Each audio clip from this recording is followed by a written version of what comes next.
Good evening po sa ating lahat at pag-uusapan natin ang Book of 1 Samuel.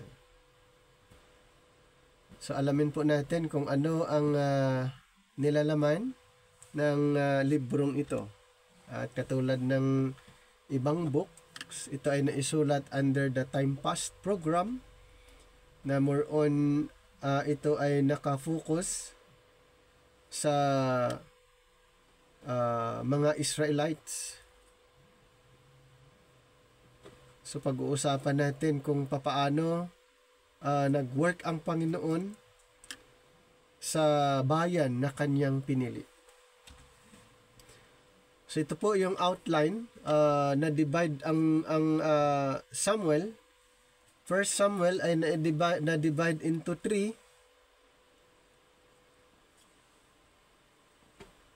First Samuel, the last judge, in chapter 1, verses 1 to chapter 8, verse 22. Chapter 1 to chapter 3, verse 21, the call of Samuel. And chapter 4, 1 to chapter 7, 17, the commission of Samuel. And chapter 8, verses 1 to 22, the concern of Samuel.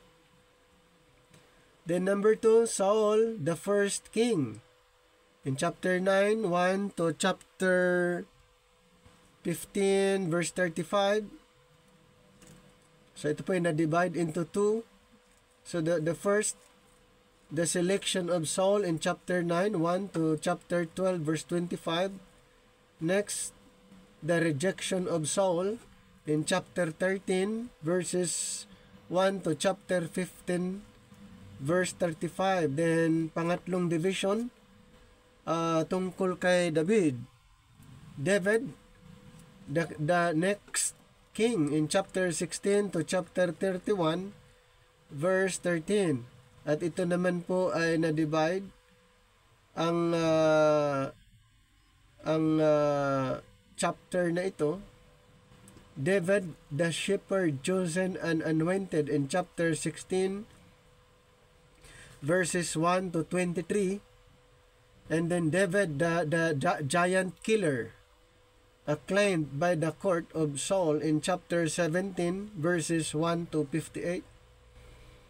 Then David, the friend of Jonathan, but rejected by Saul, in chapter 18, verses 1 to chapter 19, verse 24. And then David, the fugitive, pursued by Saul, in chapter 20, verses 1 to chapter 26, verse 25. At ito ay na-divide into 4. David, protected by Jonathan, in chapter 20, verses 1 to 42. And David, protected by Ahimelech, in chapter 21, verses 1 to 9.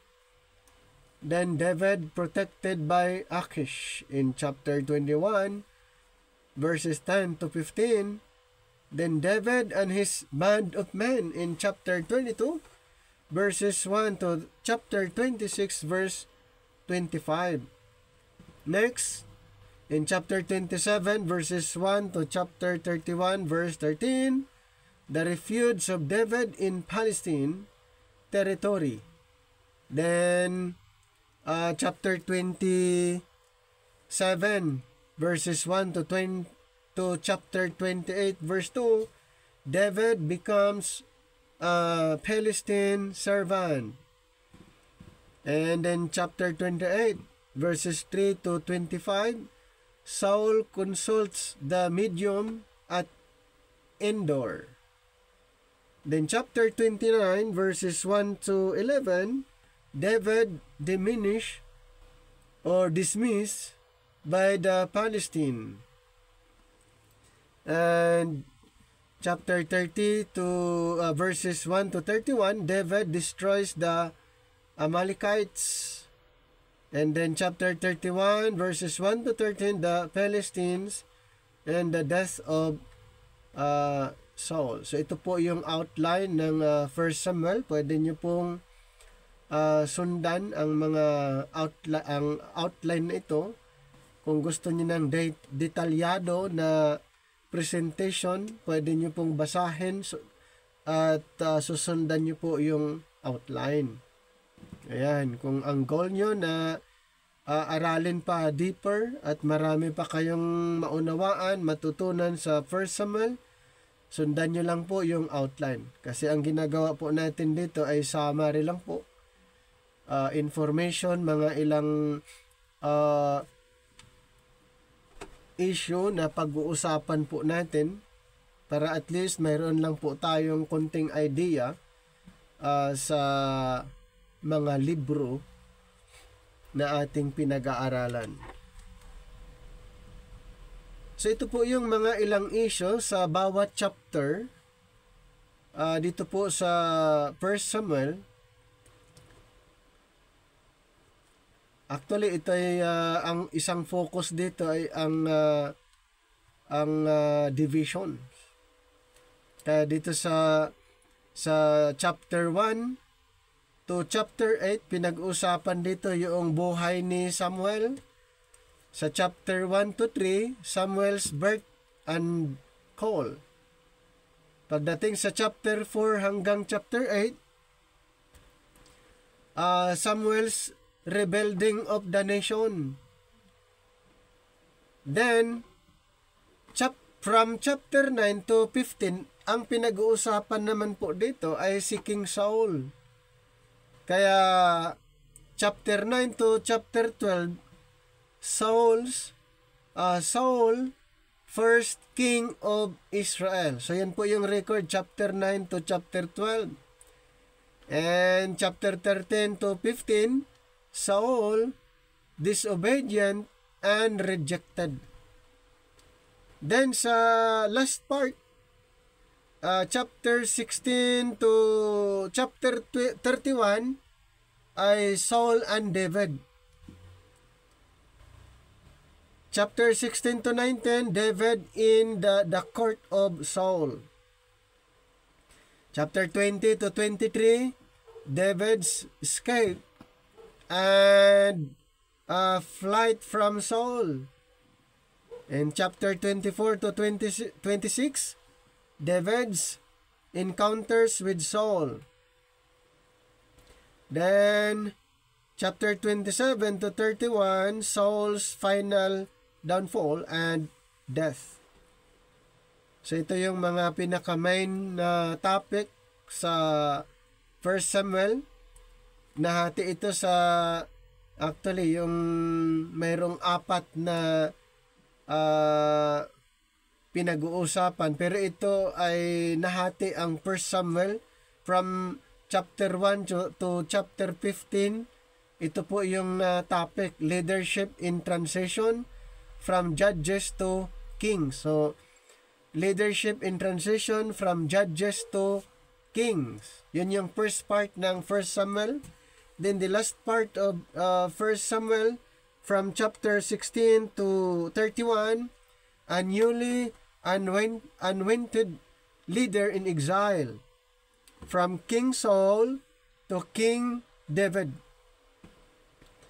From King Saul to King David. Pero ang pinaka lugar na pinag-uusapan dito sa 1 Samuel ay ang Israel in Canaan. So, approximately 60 years sila doon.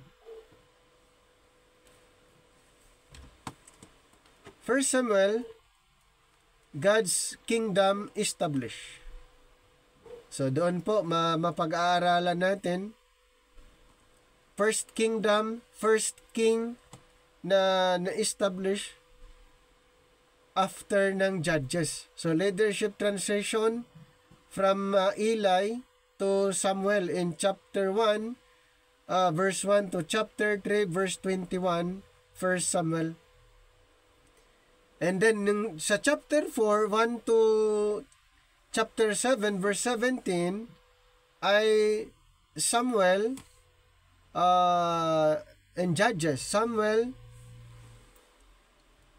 and Judges. Samuel, Judges. Ayan. In chapter 8 naman, verse 1 to chapter 12, verse 25, ang pinag-uusapan naman dito is leadership transition. Kumbaga, yung leadership ni Samuel to King Saul. So, mayroong transition. Ayan, yung leadership ni Samuel to King Saul. Saan po mababasa? Chapter 8 ng 1 Samuel, verses 1 to chapter 12, verse 25. Pagdating sa chapter 13, verse 1 to chapter 15, verse 9, ay ito na, Saul reigns. Naghahari na si King Saul. Pagdating sa chapter 15 naman, 10 to chapter 31, verse 13, nag-transition din yung leadership ni King Saul to King David. Ayan po yung scenario. Pwede niyong sundan ang mga na-mention na mga chapter and verses para makita niyo po yung nangyari. So, hindi agad-agad na naipasa doon sa ibang tao. Kung pag-usapan ang leadership, mayroon pong transition. At ulitin ko, ang 1 Samuel, ang first part, more on the decline of Judges. Ang first part ng 1 Samuel, the decline of Judges. And then the last part of 1 Samuel, the rise of kings. The rise of kings. So nahati po sa dalawa. First, the decline of Judges. Then the last part, the rise of kings. So ito naman yung issue sa chapter 2 verse 12, yung Eli's sons disobey. And then yung chapter 8 verse 4, Samuel's sons disobey. So parehas yung anak ni Eli, yung kanyang mga anak ay nag-disobey o hindi sumunod sa instruction ng Panginoon, at maging yung anak ni Samuel, mga anak ni Samuel, hindi rin sinunod ang instruction ng Panginoon. At chapter 15, verse 1 to the following verses, and then chapter 20, 30 to 42, si Saul naman na hari ng Israel ang nag-disobey. Siya naman ang hindi sumunod.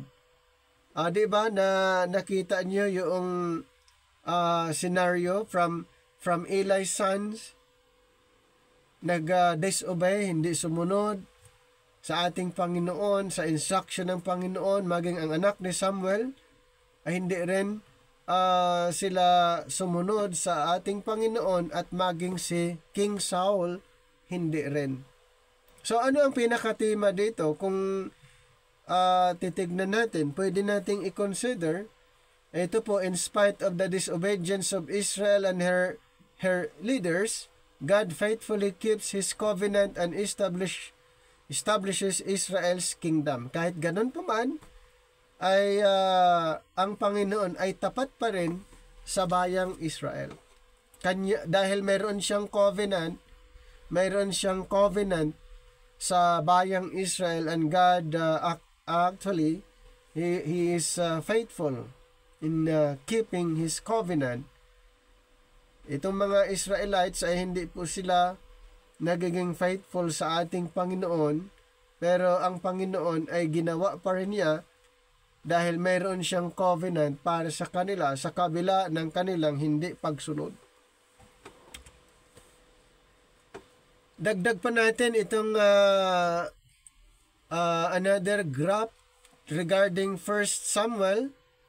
Ito nga, na-mention natin yung na-divide into 2, ang Book of Samuel, chapter 1 to chapter 12, another scenario. Samuel the last judge. So from birth, in chapter 1, yun yung birth ni Samuel. And chapters 2 to 3, ito naman yung pagtawag sa kanya. And then chapter 4 to chapter 7, ito na yung ministry ni Samuel. Pagdating sa chapter 8 to 12, nagkaroon ng changes sa leadership. At kung pupunta tayo sa last part from 13 to 31, ito po, ito yung time na ni King Saul, the first king of Israel. In chapters 13 to 16, ito po yung scenario. Ito si King Saul ay yan. Anong sabi diyan? Rejection by God. Ito pala si King Saul, kung babasahin niyo, siya ay impatient, rash, disobedient, insane, jealous, murderous. Is chapter 17 to 31, David chosen, trained, tested, protected. So, ganun ang nagiging scenario dito. Actually ang pinaka importante na malalaman natin yung itong si Samuel to King Saul, and then King Saul to King David. So ano yung mga attitude? Ano yung attitude ni Samuel from chapter 1 to chapter 12? Public trust. How about King Saul? Public disillusionment. Public disillusionment. Ayan, and then pwede nating idagdag ito bilang tema ng 1 Samuel. Though leaders and nations change, God's purposes always move forward. So, mayroong type din si Christ dito sa 1 Samuel. Typified Christ in 1 Samuel, typified in Samuel who was a prophet, priest, and judge.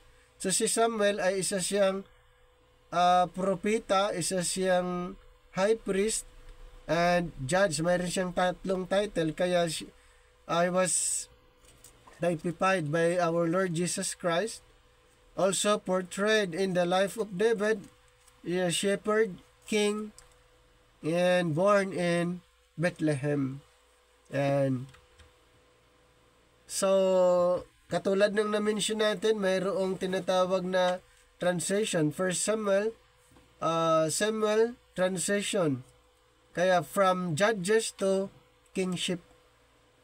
From judges to kingship. Yan po ang issue ng First Samuel, from judges to kingship. Kaya dito po malalaman natin kung sino ang unang hari ng mga Israelites ayon sa request ng mga Israelites. So precisely, when we talk about the author, precisely who wrote First and Second Samuel is not certain. The Jewish Talmudic tradition says that it was written by Samuel. So according to the Jewish tradition. However, though 1st and 2nd Samuel take their name from the prophet Samuel, so the key figure of the early chapters, the prophet, could not possibly have written more than part of 1st Samuel, since his death is recorded in chapter 25. But 1st Samuel chapter 10 verse 25 does attest to the fact that Samuel did write a book. Further, in 1 Chronicles 29:29 indicates that Nathan and God also wrote about the events recorded in Samuel. So when we talk about dating, actually ito po ay approximately or kumbaga hindi accurate from 90 between 930 BC and later. So kung pag-usapan din natin ang title ng Book of Samuel, originally the books of 1st and 2nd Samuel were placed together as one book in the Hebrew Bible. So ito pala ay sa Hebrew Bible, hindi dalawang book ang Samuel, ito ay isang book lang. These two books give the history of the monarchs of Israel in the early period of the monarchy. Fundamentally, 1 Samuel is about King Saul and 2 Samuel is about King David. So, nahati.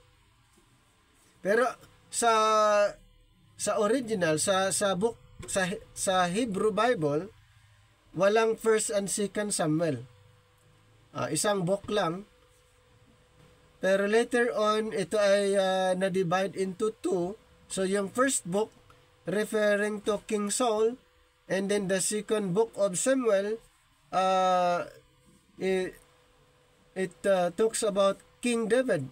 Both 1st and 2nd Samuel get their names from the prophet Samuel, whom God used in the transition from using judges to the establishments of the monarchy. Though originally one book, 1st and 2nd Samuel, were divided into two books by the translators of the Septuagint. So, kailan po na nagiging dalawa itong Book of Samuel? During na i-translate ang Hebrew to Greek. Kumbaga, yung Old Testament na isinulat sa Hebrew ay i-translate into Greek. Itong mga tinatawag na Septuagint, ibig sabihin 70 scholars, Bible scholars, na translate nila ang Old Testament from Hebrew to Greek. At sila na yung sila yung dahilan na ginawang dalawa ang Book of Samuel, may 1 Samuel and 2 Samuel. Ayon sa mga translators. Okay? So this division was later followed by Jerome, the Latin Vulgate. So kung baga inadapt na lang doon sa Latin Vulgate na translation, kaya hanggang ngayon ay na-adapt lang po. Mayroong 1st and 2nd Samuel. And by modern version. So the title of the book has varied from time to time, having been designated the 1st and 2nd books of Kingdoms, Septuagint, 1st and 2nd Kings, Vulgate, and 1st and 2nd Samuel, Hebrew tradition, and most modern versions. So at least mayroon tayong idea na sa Hebrew Bible ang Samuel ay isang book lang. Ito ay nagiging dalawa nung i-translate ang Hebrew to Greek, ginawa nilang dalawang book. Yung mga gumawa ay ang mga translator, mga Jewish or 70 Jewish translators na ang tawag Septuagint.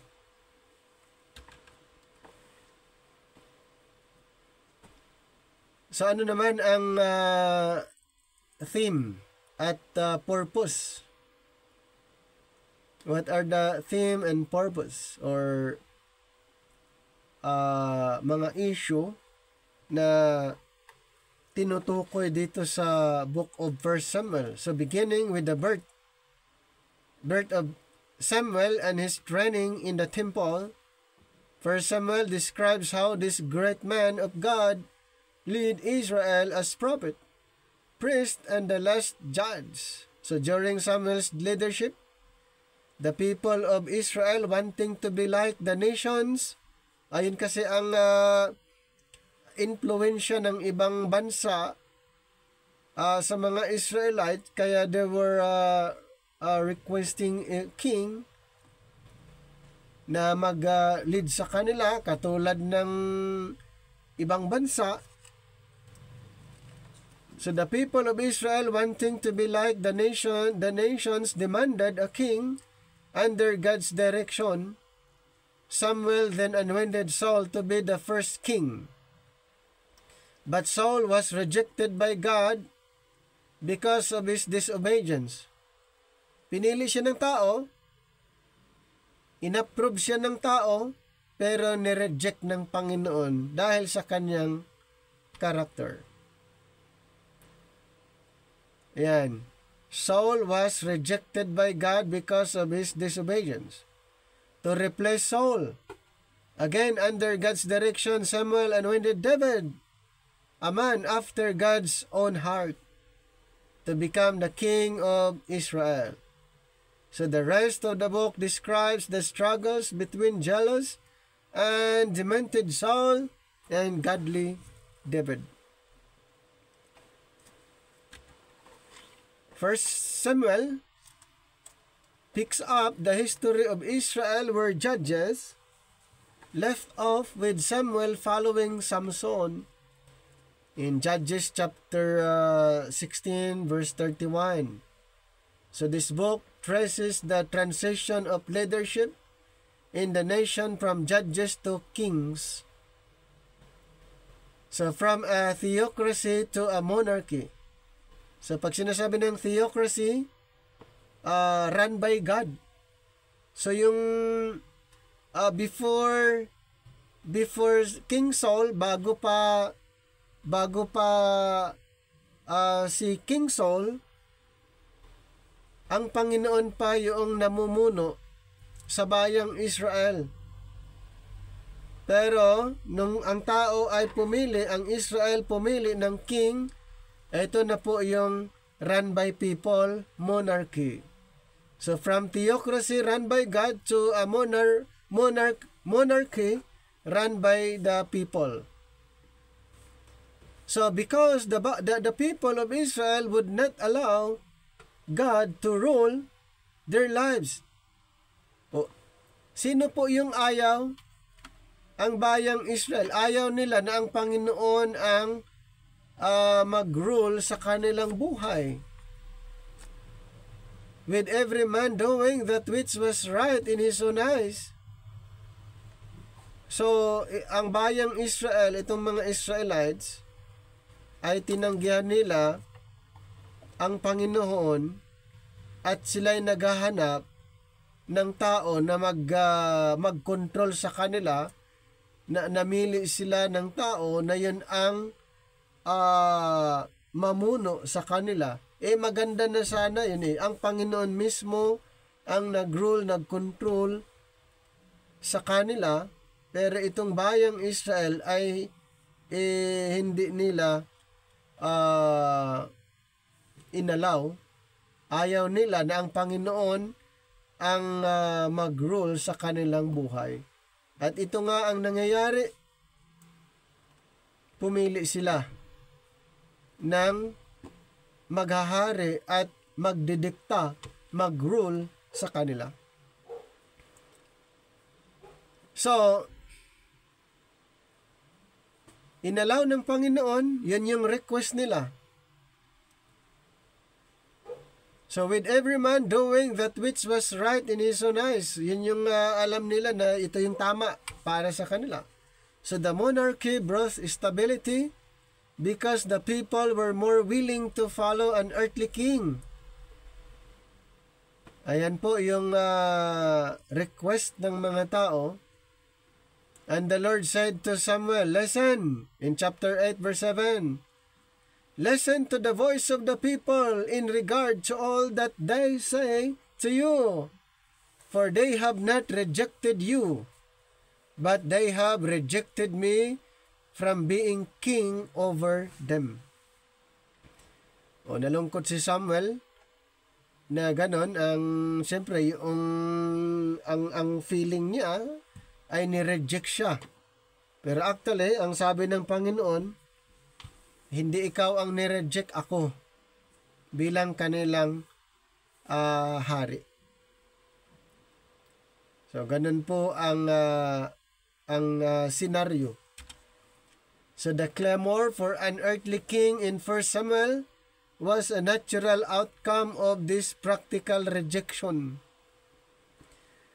In chapter 8, verse 7, so God had intended to give Israel a king. In Genesis 49, verse 10, Deuteronomy 17, 14 to 20. But the people insisted on the king of their choice instead of waiting for God's king.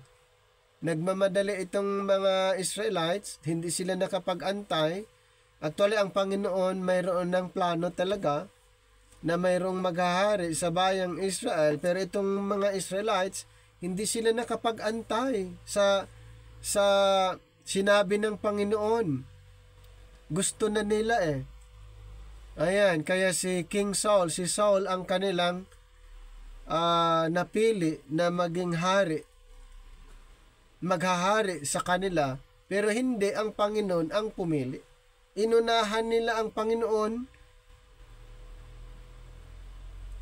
Sila na mismong namili na ito yung maging hari namin. At yan nga si King Saul. Kaso lang, itong si Saul nga ay nireject ng Panginoon. Saul was rejected by the Lord because he failed to learn the truth that to obey is better than sacrifice. In chapter 15:22. Ito po ang nangyari.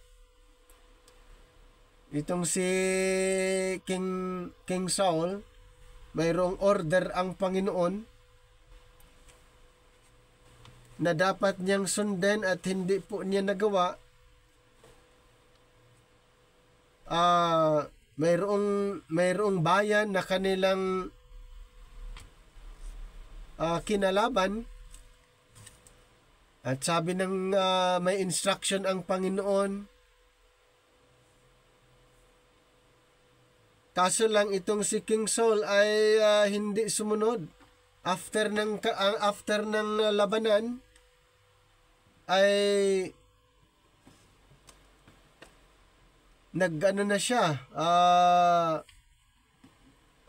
nag-offer siya ng sacrifice sa Panginoon. Dahil doon sa kanilang panalo, dapat ang mag-offer ng sacrifices ay si Samuel. Ang ginawa ni King Saul, siya mismo yung nag-alay na hindi niya gawain ng isang high priest that time. Nag-offer siya sa Panginoon, kaya sabi dito sa chapter 15:22, to obey is better than sacrifice. Hindi siya sumunod. Nag-sacrifice agad siya. Akala niya ayun yung ng Panginoon. Yun yung instruction, pero hindi. Kaya doon na sinabi yung verse na yun sa chapter 15 verse 22. He became characterized by mental imbalance. Itong si Saul, raging jealousy, foolishness, and immorality. While David illustrated the principle that the Lord does not see as man sees in chapter 16 verse 7. The Lord established the Davidic dynasty because of David's obedience, wisdom, and dependence on God. Historically, one of the key purposes of 1 Samuel is to record the divine origin of the Davidic dynasty. So si David po yung pinili ng Panginoon para maghari sa bayang Israel. Hindi po si King Saul. Si King Saul ay pinili ng tao si David ay pinili ng Panginoon.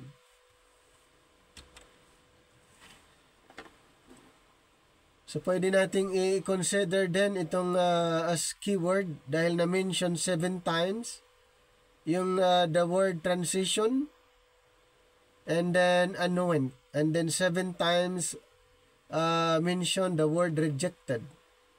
Then, ito naman another key terms, the word, the period of transition. So, what are the key verses? Chapter 8, 6-7, but the thing was displeasing in the sight of Samuel when they said, give us a king to judge us. And Samuel prayed to the Lord.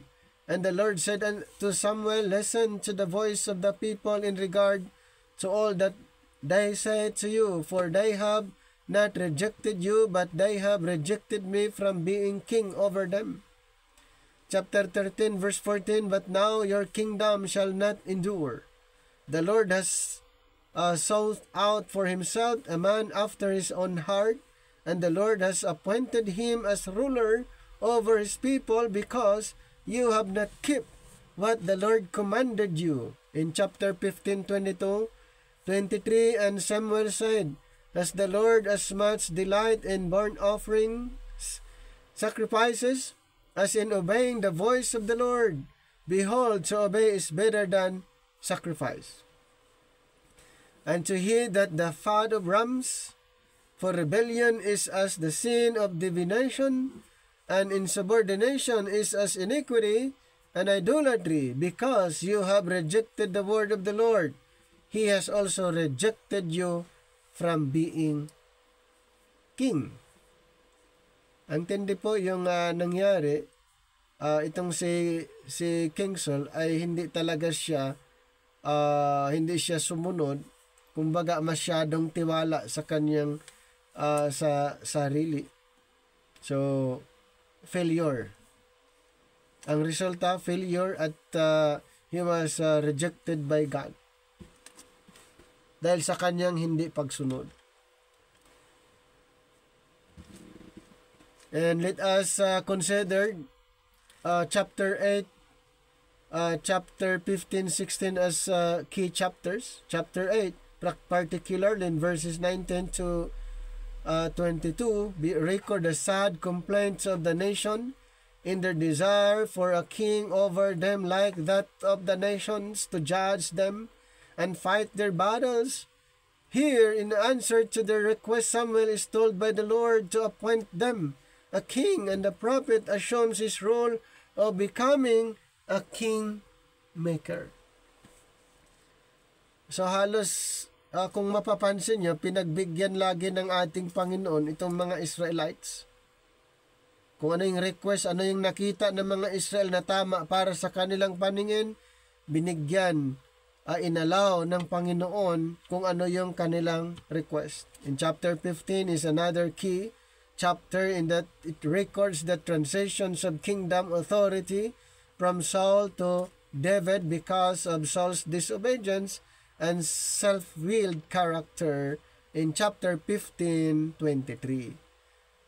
How about in chapter 16? Chapter 16 forms another key chapter in that it records the choice and anointing of David. As these are key people,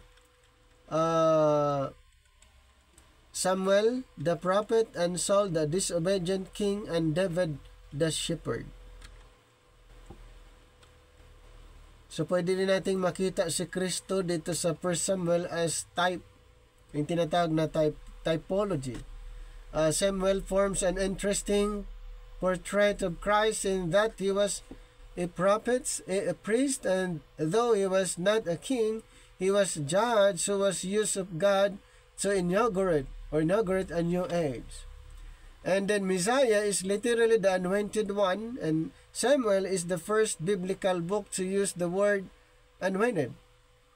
Anointed in chapter 2, verse 10. Furthermore, the primary portraits and anticipation of Messiah is found in the life of David. He he was born in Bethlehem, worked as a shepherd, was ruler over Israel, and became the forerunner of Messiah, king to the Davidic dynasty. In the New Testament, Christ is described as a descendant of David. So, yan ang kumbaga type kay Kristo. Yan, Samuel, David. So, at yung word na anointed, Jesus Christ. Okay, the word anointed, the Messiah, anointed one. At mostly ito ginagamit ng ibang mga preacher na mayroon silang double anointing. Mayroon daw sila daw ay anointed. Yun ay mga self-proclamation. Wala naman talagang ganon na proclamation ng mga preachers sa panahon ngayon na mayroon silang double anointing, triple anointing, or anointed. Pag umiiyak yung mga miyembro, ang pastor ay anointed daw. Pag malakas ang boses ng isang preacher, i-define nila na anointed. So hindi po 'yan ang definition ng word na anointing or anointed. Okay?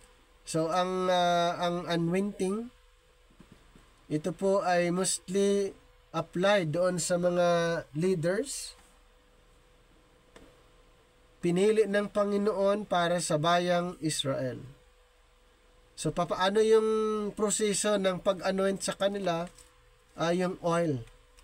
Yan, yun po yung ginagamit na proseso para i-anoint yung isang leader para sa isang gawain, or anoint to separate or to set apart sa isang gawain. Ayan po. So 1 Samuel 27:6 refers to the divided monarchy when the 10 tribes of Israel rebelled against the 2 tribes of Judah, which occurred after Solomon's reign. From this, we can conclude that the book came together sometime after the death of David in 971 BC, and perhaps even after the death of Solomon 931 BC, because the book contains no reference to the Assyrian invasion in 722 BC. It likely originated before the period of the exile. So, ganun po, may mga issues regarding doon sa pagsulat kung kailan ito ba ay after King Solomon or King David. So, may mga issues regarding doon sa yung pagsulat. So the events that happened in 1 Samuel took place over a period about 110 years, stretching from the closing days of the judges. So when Samuel was born, 1120 BC through the death of Saul, and then 1011 BC. So we see the birth of Samuel is called from God, and the subsequent prophetic ministry, the rise and fall of King Saul, and the anointing and maturity of young David. 1 Samuel is set in the land of Israel, where the Hebrews invaded and settled, according to Joshua. So numerous other peoples continued to dwell alongside Israel, often disrupting the peace and encouraging the Israelites to stray from their faith. So why is 1 Samuel so important? So in this critical period of Israel's history, the people of God transformed from a a loosely affiliated group of tribes into a unified nation under a form of government headed by a king. So they traded the turmoil of life under the judges for the stability of a strong central monarchy. First Samuel focuses on the establishments of that monarchy. So, anong ibig sabihin ng monarchy? A kingdom run by the people. How about theocracy? A kingdom run by God. So, the people demanded a king, similar to the kings of the surrounding nations in 1 Samuel 8:5.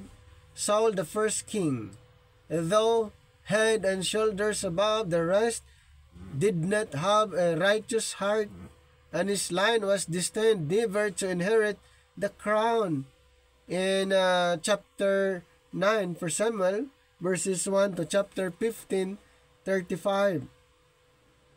God instructed Samuel to anoint David, the youngest son of Jesse of Bethlehem, as the next king in chapter 16 verses 1 to 13.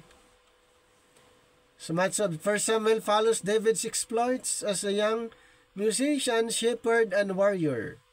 So yan po ang description ni David. Isa siyang musician, shepherd, at the same time warrior. We witness his underdog victory over Goliath in chapter 17 verses 1 to 58. His deep friendship with Jonathan in chapter 18 verses 1 to 4, and his growing military prowess in chapter 18 5 to 30. So he waited patiently for the throne. Diba? Kasi bata pa siyang anoint. So inaantay niya. Biro mo yan na habang si Saul ay nasa trono, pero kung tutuusin, siya ay napalitan na. So nagaantay lang ng tamang panahon. So he waited patiently for the throne, often pursued and driven into hiding by Saul. So the book concludes with Saul's death in chapter 31, verses 1 to 13, which serves as a natural dividing marker between 1 Samuel and 2 Samuel. So what's the big idea? 1 Samuel chronicles the beginning of Israel's monarchy. So tandaan po natin 1 Samuel, then yung Chronicles, beginning of Israel's monarchy following the lives of the prophet Samuel, the ill-fated King Saul, and God's ultimate choice of David as king. Several themes feature prominently.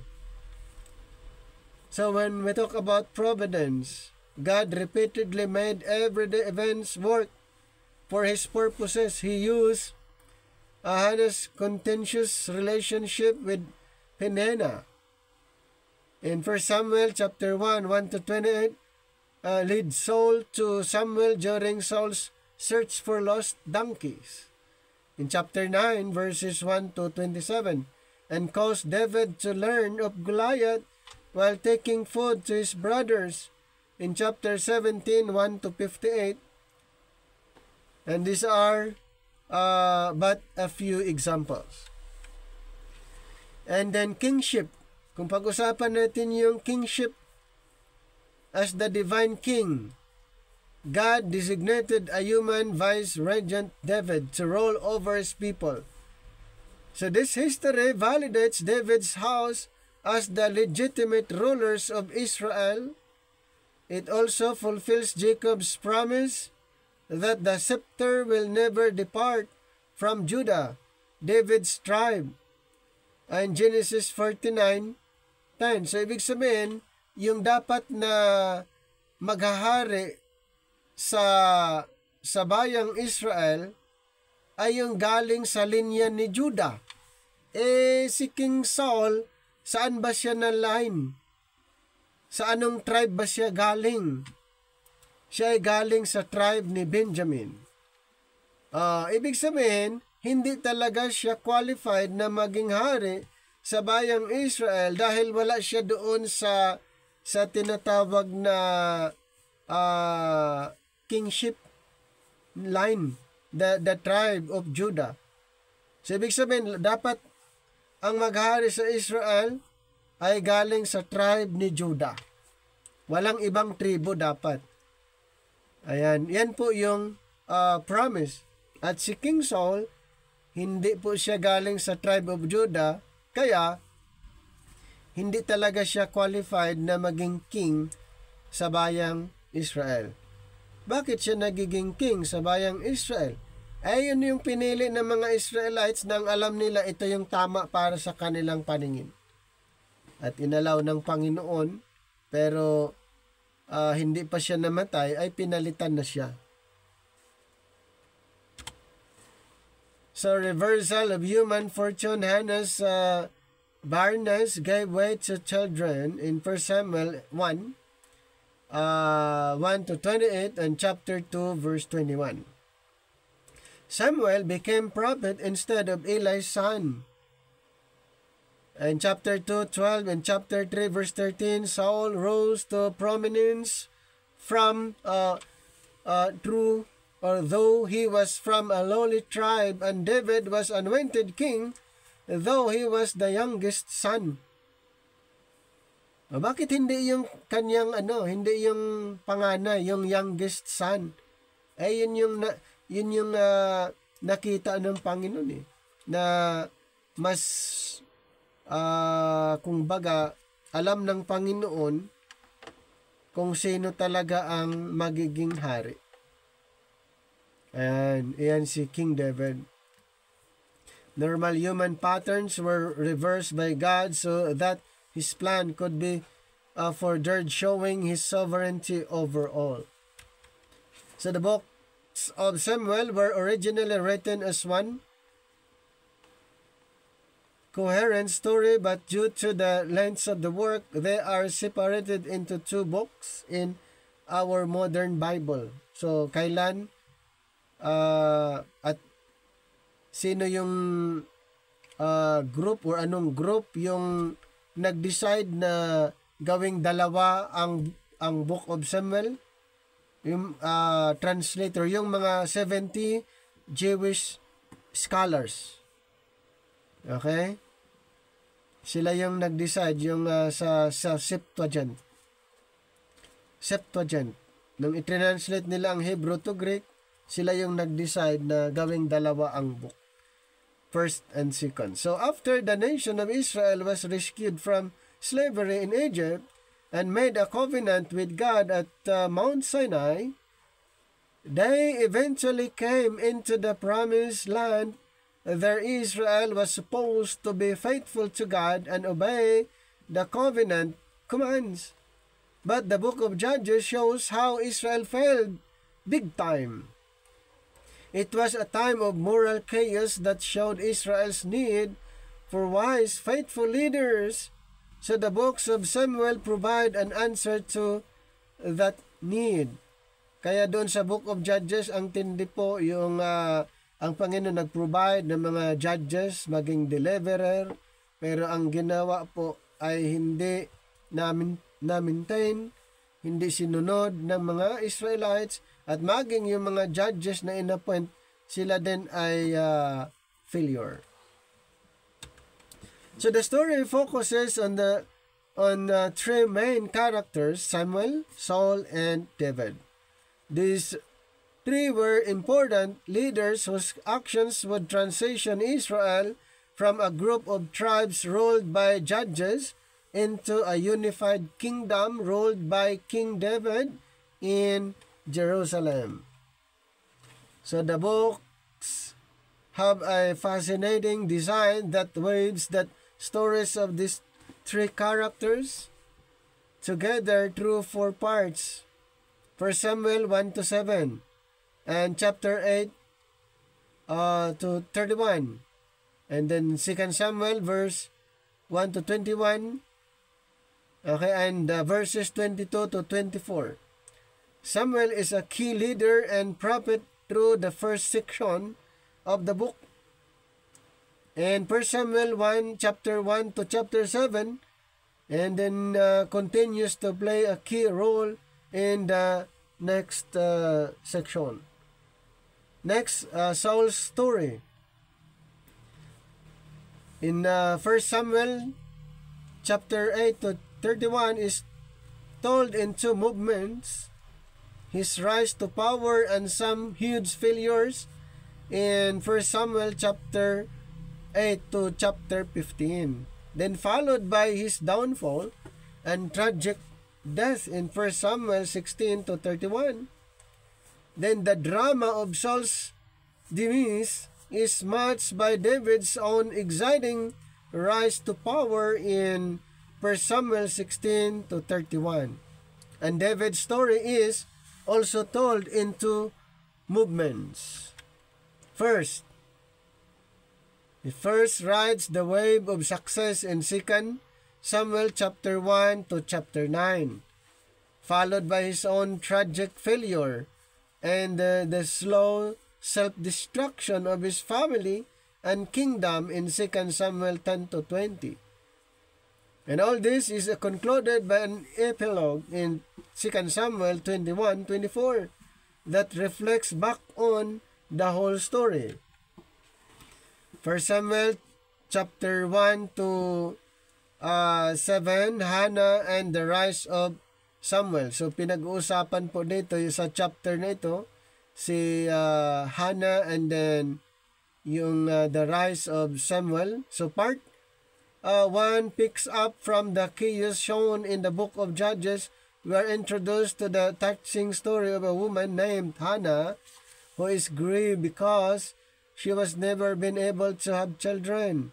By God's grace, she finally has a son, Samuel, and in joy, she sings an amazing poem in chapter 2. She sings about how God opposes the proud and exalts the humble, and how despite human evil, God is working out His purposes, and how God will one day raise up an anointed king for His people. Hannah's poem has been placed at the beginning to introduce themes that we will see throughout the story. Hannah's son Samuel grows up to become a great prophet and leader for the people of Israel as the Palestine rise to power as their enemy in 1 Samuel 4 to chapter 7. So in a crucial battle, the Israelites become arrogant, and rather than praying, they throw out the Ark of the Covenant as a kind of magical trophy that will grant them victory in battle. So because of their pridefulness, ano pong nangyari? Because of their pridefulness and presumption, God allows Israel to lose the battle. And the ark is stolen. Ganun po ang nangyari. Itong mga Israelites nagiging nagiging mayabang na sila.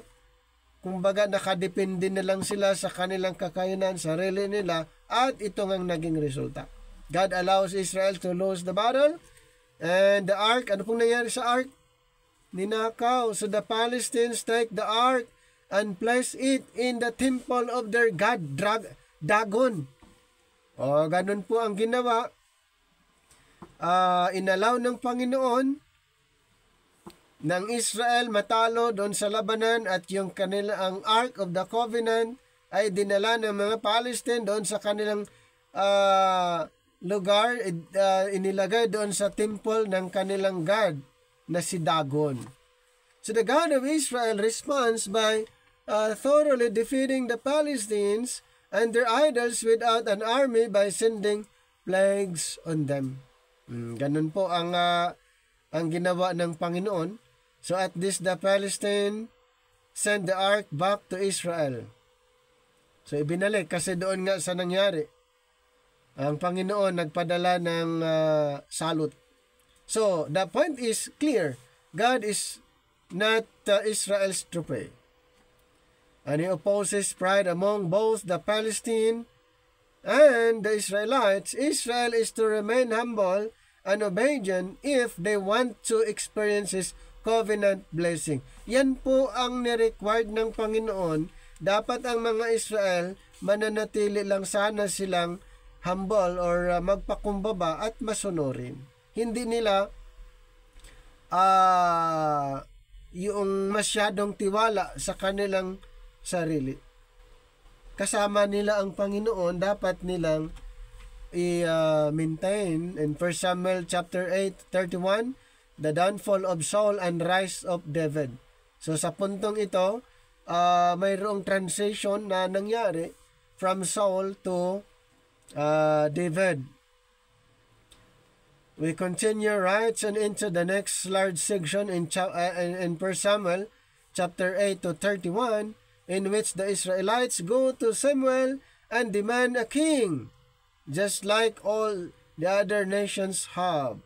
Samuel is rightfully angry at this, and he goes to consult God, who responds by saying that though their motivations are wrong, if it is a king they want, it will be a king they get.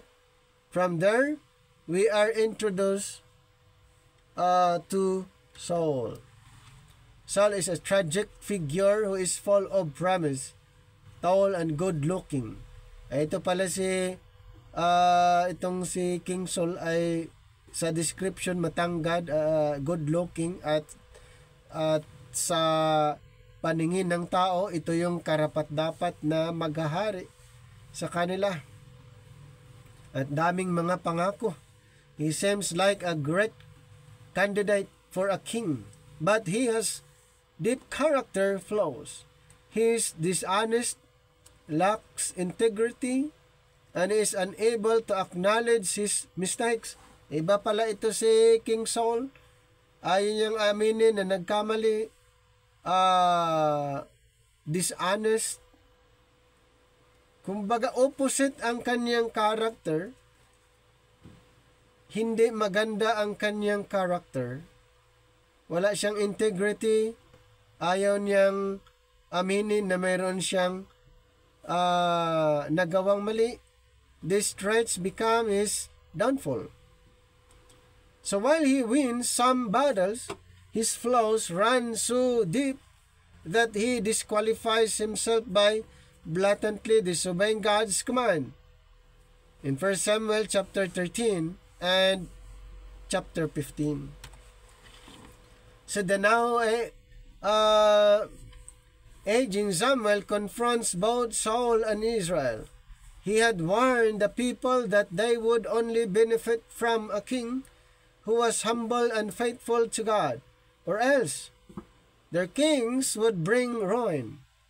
He then turns to Saul and informs him that God is going to raise up a new king to replace him in 1 Samuel 15. Sinabihan na itong si King Saul dahil sa kanyang ginawa ay sinabihan na siya na ang Panginoon ay mayroong pipiliin ang Panginoon na bagong hari kapalit sa kanya. So Saul's downfall begins as God works behind the scenes to raise up this new king, an insignificant shepherd boy named David.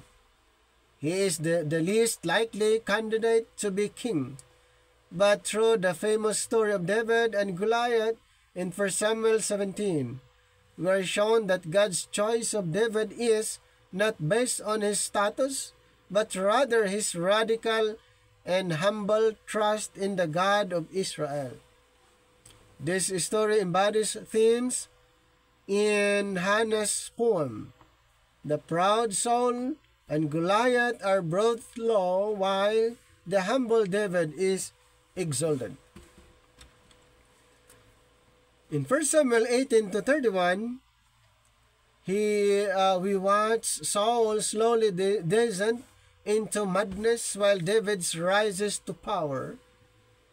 David works for Saul as a general. So, bago siya nagiging hari, itong si David, he works for Saul as a general, winning all his battles, gaining all the fame.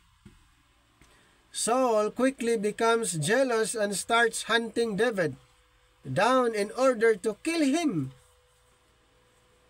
Yung malaking tulong itong si David sa kanyang kaharian, sa labanan na nanalo si David ay gusto naman niyang patayin yung kanyang general. Instead na magpasalamat siya, malaking maitulong sa kanyang kaharian dahil sa lahat ng labanan, panalo. Pero itong si King Saul ay hindi siya masaya na panalo lagi ang labanan, kaya gusto niyang patayin yung kanyang general na si King David. David, however, has done nothing wrong and simply runs away and waits. So, ganun po ang ginawa ng ni David. Umalis na lang siya dahil doon sa gagawin ni King Saul. So this shows his true character despite multiple opportunities to kill Saul. He doesn't. Maraming opportunity na pwede niyang patayin si King Saul pero hindi niya ginawa yon. Dahil nga si Saul ay anointed din. Ina-anoint din siya. God's anointed. And so instead, he trusts that despite Saul evil, God will raise up a king for his people. So many of David's poems in the book of Psalms are linked to this very period of his life.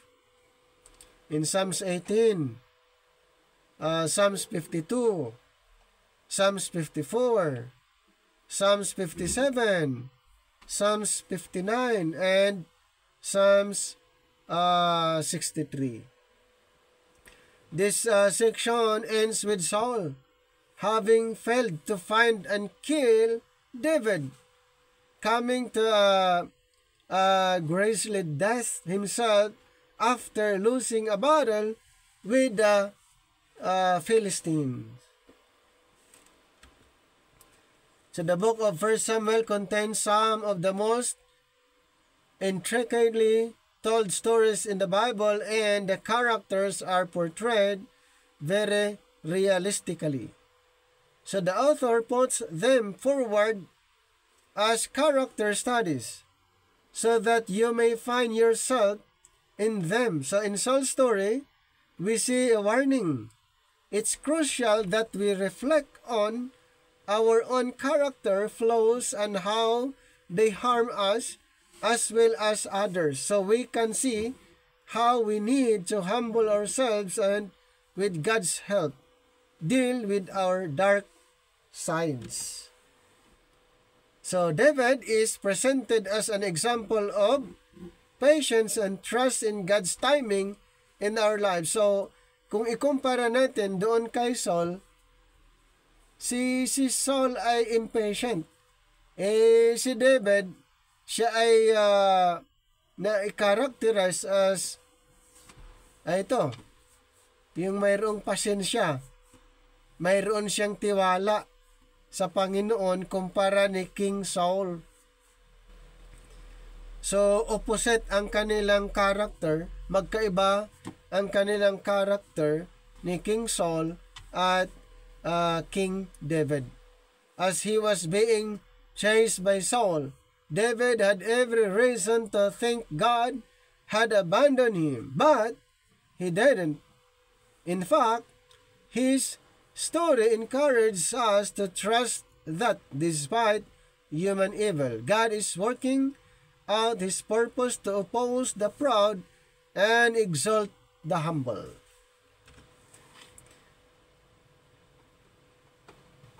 So kung titignan naman natin sa may part ng 2 Samuel sa chapter 1 to chapter 20, God's covenant with King David and David's failure. So the second book of Samuel picks up after Saul's death, and David surprises everyone by composing a long poem lamenting the death of the man who tried to murder him. Once again, the author shows David's humility and compassion. He is a man who grieves the death of even his enemies. Kahit kung tutuusin, kalaban niya, pero nakipag-ano pa siya, yung nakiramay siya. David goes on to experience seasons of success and divine blessing. The Israelite tribes all come to David and ask him to unify the tribes as their king. So he accepts, and the first thing he does as king is go to Jerusalem, conquer it, establish it as Israel's capital city. So kailan po nagiging ang Jerusalem ay naging capital city? During the time of David. Okay, during the time of David, ito po ay nagiging capital city ang Jerusalem. And rename it Zion. At pinalitan ng pangalan Zion. Zion, pero Jerusalem pa rin, napalitan lang. Okay, yung capital city, kaya pag may mabasa kayong Zion, ay sa Jerusalem pa rin yun. Okay? Zion, sa Jerusalem pa rin. So, from there, David continues to win many battles and expand Israel's territory. So, kailan po nag-expand ang territory ng Israel? During the time of David. Nasaan ang kanilang headquarter? Sa Jerusalem. Ayan. So, lumawak yung territory during the time of David compare doon sa time ni Saul. Hindi lumawak yung territory that time. Kasi nga,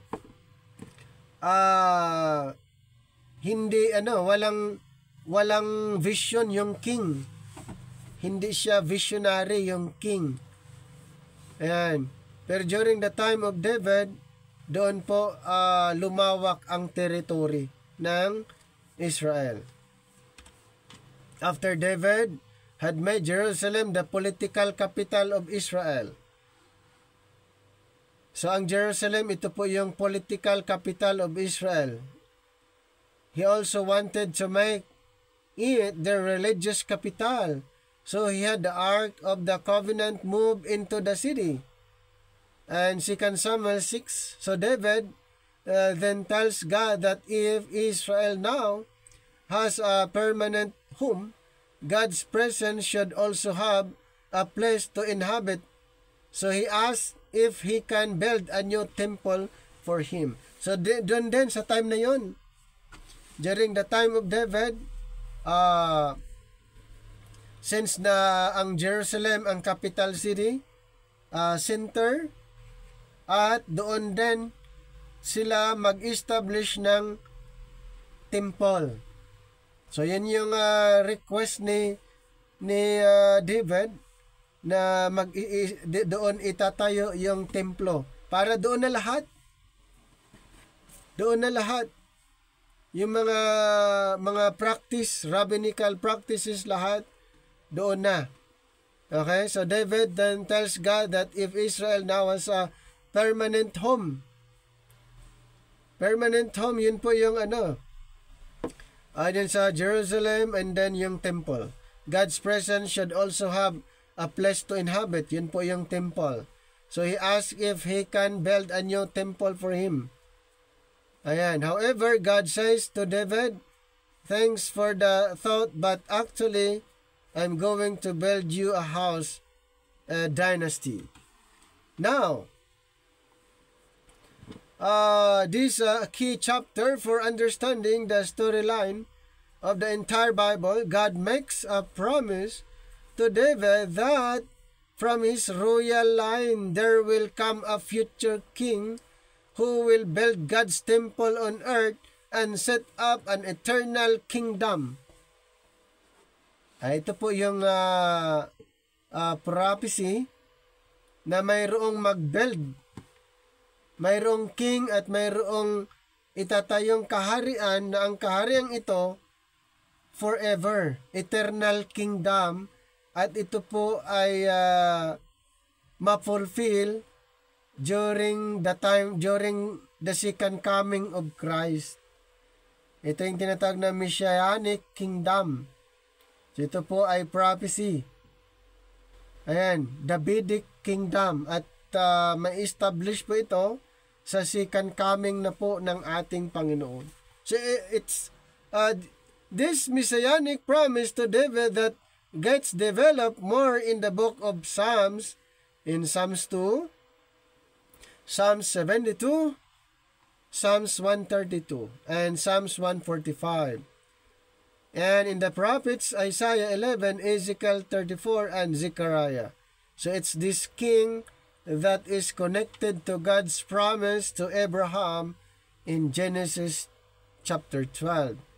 So the future Messianic kingdom will be how God brings blessing to all nations. Kailan po mangyayari ang kingdom na ito?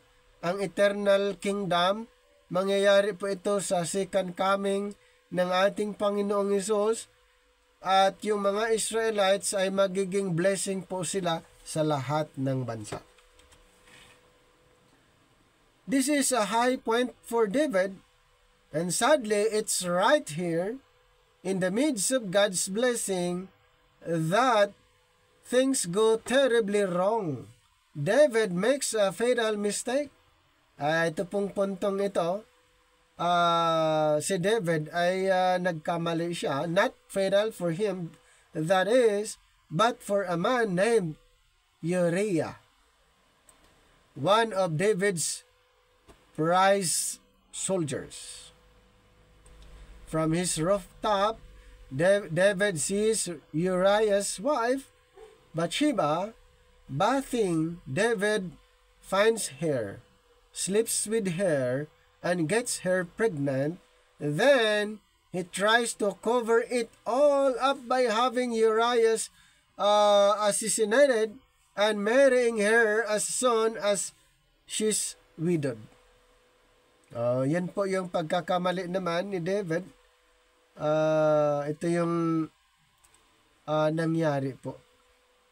Yung kanyang pinakamagaling na soldier ay ano pong ginawa niya? Pinapapatay niya para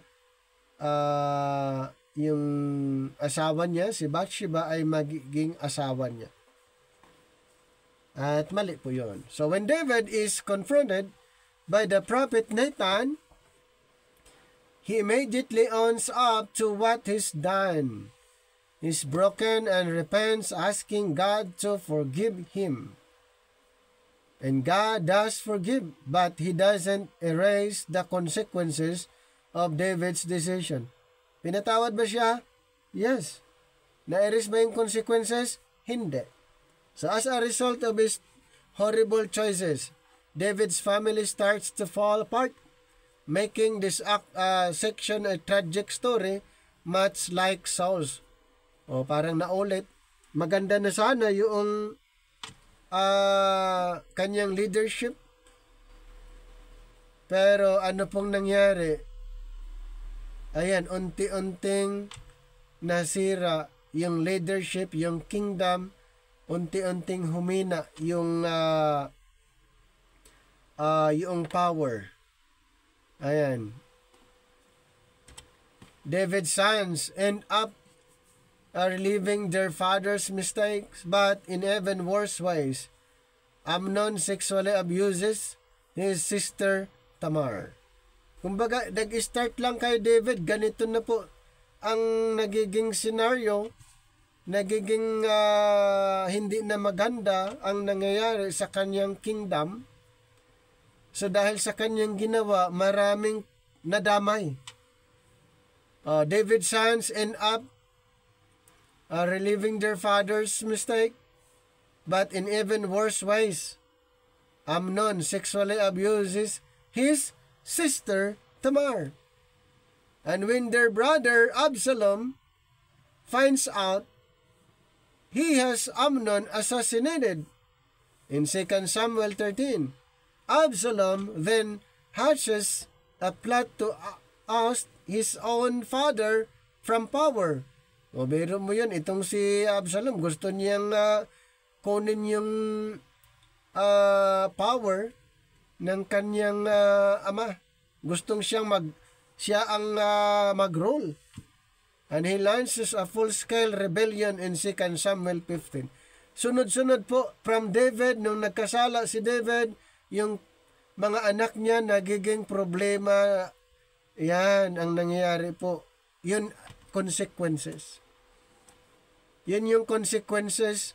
Naging humihina ang kanyang kaharian, naging hindi po maayos doon sa cycle ng kanyang family. So, for a second time, David is forced to run from his own home and hide in the wilderness, except this time he's not innocent. So the rebellion ends when David's son is murdered in 2 Samuel 18, and this breaks David's heart. Once again, he laments over those who tried to kill him. David's last days find him back on his throne, but as a broken man, wounded by the sad consequences of his sin. Ang daming nadamay po doon sa kanyang ginawa. Naging mahina yung kingdom, hindi na maayos, magulo. Yan po ang nagiging consequences sa kanyang ginawa. 2 Samuel 21:24 epilogue and the hope for a greater David. So the books of Samuel conclude in chapter 21-24 with a well-crafted epilogue. The stories are out of chronological order because they've been given as a symmetrical literary design. So the outer pair of stories in 2 Samuel 21 and 24 come from earlier in David's reign and compare the failures of Saul, 2 Samuel 21, and David in 2 Samuel 24, as well as how they hurt others through their bad decisions. So the next pair of stories, 2 Samuel 21 and 23, are about David and his band of mighty men fighting the Philistines. What's interesting is that both sections have a story of David's weakness in battle. In contrast to the stories of the heroic, victorious David, here we see a vulnerable David who is dependent on others for help. So the center of the epilogue has two poems that act like memoirs as David reflects on his life. In 2 Samuel 22 and 23, he remembers times when God graciously rescued him from danger and sees this as an expression of God's covenant promise, not just to him but to all the world. Both of the poems reflects back on the hope for the future Messiah who will build an eternal kingdom. So David's concluding poems also connect back to Hannah's song that opened the book of 1 Samuel. So these poems at the beginning and end, and in 2 Samuel 7 in the center of the book, bring together all the key themes and ideas. Despite Saul and David's evil, God has been at work carrying out his purposes. God opposed their arrogance time after time. And when David humbled himself, he was exalted. By the book's conclusion, the future hope of the final poems reaches far beyond David himself, looking to the future Messiah who will bring God's kingdom and blessing to all nations. Ito po ay prophecy, katulad ng na-mention natin, mangyayari lang po ito ng Israel magiging blessing sa lahat ng bansa pag ang Panginoong Hesus maghahari sa bayang Israel. So what was Samuel known for in the Bible? In the Bible, Samuel is known for being a prophet, a priest, and Israel's final judge in 1 Samuel chapter 1 to chapter 7. He plays a significant role in Israel's transition from a period of judges, regional, political, and military leaders, ruling the people until the establishments of the monarchy. So hanggang kailan si Samuel na nag-rule bilang deliverer, judges, nung na-establish po yung monarchy, wherein Samuel anoints Israel's first two kings, Saul and David. Samuel is also known for his dedication to God from a young age, living and serving in the temple at Shiloh under Eli the priest. So throughout his life, Samuel remains faithful to God and serves as a just and righteous judge for the Israelites people in 1 Samuel 12:4. Samuel anointed Saul and David to be king. But what does anointing mean? Ano bang ibig sabihin ng anointing? So, ulitin ko po, ang anointing ay ito'y isang proseso na Muslim ginagawa ng mga Israelites. I-anoint ang isang leader para sa isang gawain. Ayan, Muslim ganon ang anointing, or set apart doon sa isang purpose. Israel a good leader in the Bible? Is Samuel a good leader in the Bible?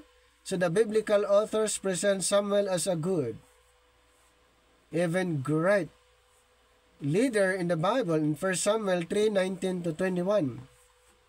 Unlike the partially negative way authors describe many key figures or leaders in the Bible, such as Abraham in Genesis 12:10-21 and Genesis 16, and Moses, then Numbers 10:10-13.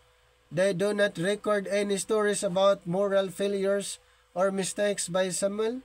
From a young age, Samuel serves as a faithful and obedient servant of God, wisely guiding and leading the Israelites people and anointing the first two kings of Israel, Saul and David. So, what does the story of Samuel teach us? The story of Samuel teaches us that God opposes the proud, exalts the humble, remains faithful in spite of human evil, and that He promises the arrival of a future king. The biblical authors explore these themes in the book through the character of Saul, his rise to power, and the exposure of his character flaws as he disobeys God's commands. In contrast to the prideful character of Saul, God raises up David. So ganun po yung story nung si Saul ay hindi na sumunod, nag-disobey sa Panginoon, hindi siya faithful, dahilan na ang Panginoon pumili ng pumalit sa kanyang trono. So discover more about how God repeatedly blessed and anoints the second born, the latecomer, and the least likely in the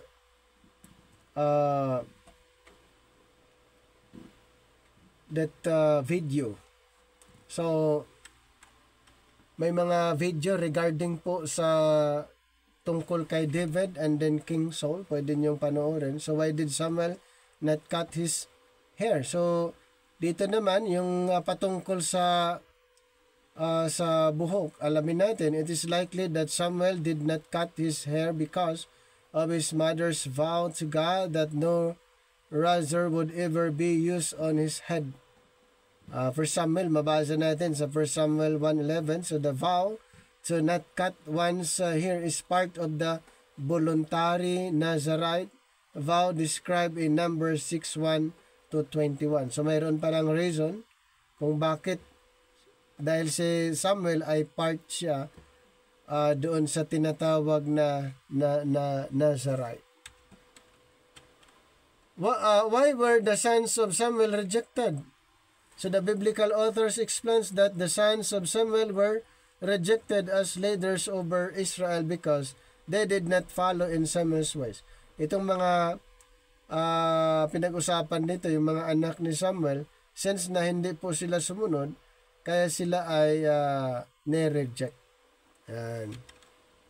Mayroon kasing mayroong mga protocols na dapat nilang sundin, pero hindi nila ginawa, katulad ng anak din ni Eli. So why is it called the Book of Samuel? So the Book of Samuel gets its name from the character of Samuel, who plays a significant role in the early parts of the narrative with the stories of his birth and of his childhood, serving in the temple at Shiloh under Eli the priest. How old was Samuel when he died? The Bible does not specify Samuel's age when he died. However, we can infer that Samuel lived to an old age from his self-descriptions of being old and gray during the years leading up to his death in 1 Samuel 12:2. So yan po ang 1 Samuel. Marami po tayong mga pwedeng malalaman pa, pero yun ay ang more on description, ang more on na-elaborate yung buhay ni Samuel, ni King Saul, and then King David. Kung ano yung kanilang na-contribute sa bayang Israel. Okay po, so hanggang dito na lang ang ating presentation patungkol po sa 1 Samuel.